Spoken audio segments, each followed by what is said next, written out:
Hello friends, എല്ലാവർക്കും Queen of tasty and tips എന്ന നമ്മുടെ ഈ ചാനലിലേക്ക് വീണ്ടും സ്വാഗതം. ഇന്ന് ഞാൻ വന്നിട്ടുള്ളത് ഒരു ക്യാരമൽ പുഡിങ്ങിൻ്റെ റെസിപ്പിയുമായിട്ടാണ്. മുട്ടയൊന്നും ചേർക്കാതെ തന്നെ വായിലിട്ടാൽ അലിഞ്ഞു പോകുന്ന തരത്തിലുള്ള ഈ ഒരു പുഡിംഗ് നമുക്ക് എങ്ങനെയാണ് തയ്യാറാക്കിയെടുക്കുന്നതെന്ന് നോക്കാം. അതിനു മുമ്പായിട്ട് ഈ ചാനൽ നിങ്ങൾ ആദ്യമായിട്ടാണ് കാണുന്നതെങ്കിൽ ഒന്ന് സബ്സ്ക്രൈബ് ചെയ്യാനും തൊട്ടടുത്ത് കാണുന്ന ബെല്ലൈക്കൺ ക്ലിക്ക് ചെയ്തിട്ട് ഓൾ എന്ന ഓപ്ഷൻ എനേബിൾ ചെയ്യാനും മറക്കരുതേ. അപ്പോൾ നമുക്ക് നേരെ പുഡിംഗ് തയ്യാറാക്കാനായിട്ട് തുടങ്ങാം. ഈ പുഡിംഗ് തയ്യാറാക്കുന്നതിനായിട്ട് ആദ്യം തന്നെ നമുക്ക് പഞ്ചസാരയൊന്ന് കാരമലൈസ് ചെയ്തെടുക്കണം. അതിനായിട്ട് ഞാനിവിടെ ഒരു പാനിലേക്ക് 1/4 കപ്പ് പഞ്ചസാര ചേർത്ത് കൊടുക്കുന്നുണ്ട്. അതിലേക്ക് നമുക്ക് 2 ടീസ്പൂൺ വെള്ളം കൂടി ഒഴിച്ചു കൊടുക്കാം. ഇനി ഇത് കുറച്ച് സമയം അതുപോലെ വെച്ച് കൊടുത്താൽ ഈ പഞ്ചസാര നല്ലതുപോലെ ഒന്ന് ഉരുകി മെല്ലെ കളർ മാറാൻ തുടങ്ങും. പഞ്ചസാര നല്ലതുപോലെ തന്നെ ഉരുകി വന്നിട്ടുണ്ട്. ഇനി നമുക്കിതിലേക്ക് 1/4 ടീസ്പൂൺ വിനെഗർ കൂടെ ചേർത്ത് കൊടുക്കാം. നമ്മുടെ ഈ കാരമൽ സിറപ്പ് ഇവിടെ തയ്യാറായിട്ടുണ്ട്. ഇത്ര തന്നെ മതിയാകും. ഇതിൽ കൂടുതൽ സമയം വെച്ചിരുന്നാൽ ഇതിനൊരു കയ്പ്പ് ടേസ്റ്റ് വരും. അതുകൊണ്ട് നമുക്കിത് പുഡിംഗ് സെറ്റ് ചെയ്യുന്ന പാത്രത്തിലേക്ക് തന്നെ ഒഴിച്ചു കൊടുക്കാം.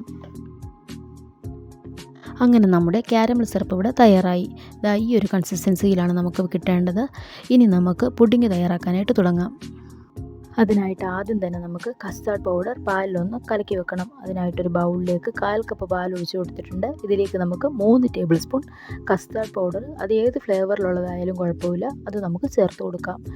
എന്നിട്ട് ഇത് നല്ലതുപോലെ ഒന്ന് മിക്സ് ചെയ്തെടുക്കാം. ഒട്ടും തന്നെ കട്ടയില്ലാതെ നമുക്ക് നല്ലതുപോലെ ഒന്ന് മിക്സ് ചെയ്തെടുക്കാം. ഇത് ഞാൻ നന്നായിട്ട് തന്നെ ഇളക്കി മിക്സ് ചെയ്തെടുത്തിട്ടുണ്ട്. ഇനി നമുക്ക് കസ്റ്റാർഡ് തയ്യാറാക്കിയെടുക്കാം. അതിനായിട്ട് ഞാനിവിടെ ഒരു കടായിലേക്ക് 1/2 ലിറ്റർ പാല് ചേർത്ത് കൊടുക്കുന്നുണ്ട്.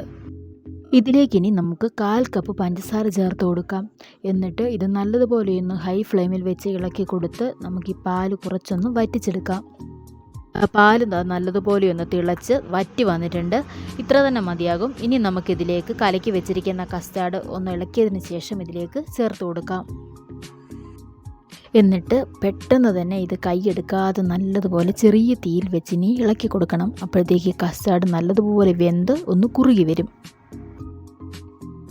നമ്മളുടെ ഈ കസ്റ്റാർഡ് നല്ലതുപോലെ വെന്തത് നന്നായിട്ട് തന്നെ കുറുകി വന്നിട്ടുണ്ട്. ഇനി നമുക്കിതിലേക്ക് ഒരു 2-3 ടേബിൾ സ്പൂൺ മിൽക്ക് മെയ്ഡ് ചേർത്ത് കൊടുക്കാം.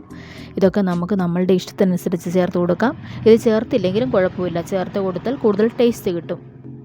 എന്നിട്ട് ഇത് നല്ലതുപോലെ ഇളക്കി ഒന്നും കൂടി ഒന്ന് നമുക്ക് കുറുക്കിയെടുക്കാം.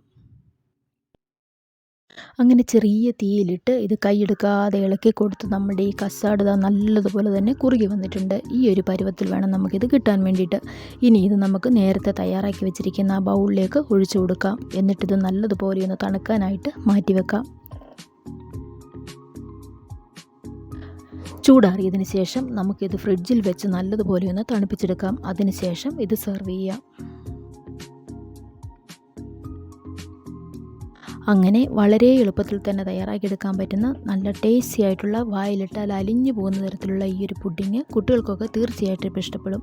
അപ്പോൾ നിങ്ങളെല്ലാവരും ഇത് ട്രൈ ചെയ്ത് നോക്കണം. എന്നിട്ട് അതിൻ്റെ അഭിപ്രായം കമൻറ്റ് ബോക്സിൽ അറിയിക്കണേ. വീഡിയോ ഇഷ്ടപ്പെടുകയാണെങ്കിൽ ലൈക്ക് ചെയ്യാനും ചാനൽ ആദ്യമായിട്ട് കാണുന്നവരാണെങ്കിൽ ഒന്ന് സബ്സ്ക്രൈബ് ചെയ്യാനും മറക്കല്ലേ. പുതിയൊരു വീഡിയോ വരുന്നതുവരെ താങ്ക് യു.